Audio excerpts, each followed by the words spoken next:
Sasama tayo sa outing nila mama. Okay, B. Huwag kang mag-short day Ha? Pero mainit, tsaka sa resort tayo pupunta. Hindi ka rin pwede mag-bikini.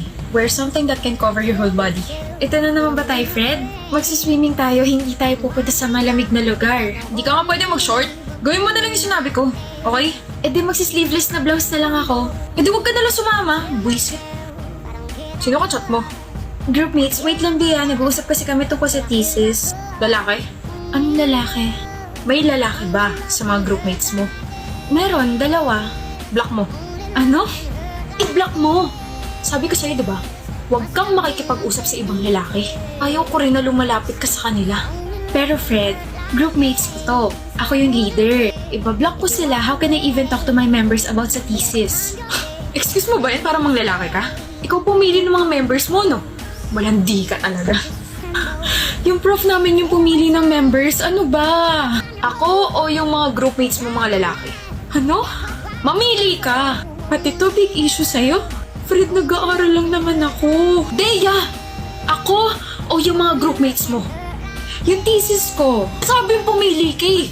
Yung groupmates ko, you're choosing them over your boyfriend for 2 years? Kailan mo lang naman nakilala yan Kailan mo lang naman mga nakasama yan Pinapapili mo ako, di ba? O yan, nakapili na ako. Ano? Mabibigyan mo ba ako ng grade kapag ikaw yung pinili ko?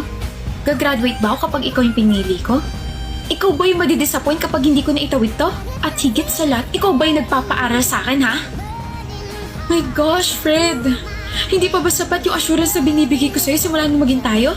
Araw-araw, gabi-gabi, sinasabi ko sa'yo lahat. Binibigyan din naman kita ng access sa phone ko. Wala akong tinatago sa'yo, pero bakit ganyan ka sa akin? Kulang na lang pagbawalan mo na rin akong kitain yung mga magulang ko tsaka yung mga relatives ko eh. Okay. I just love you. Okay? I just love you, Deya.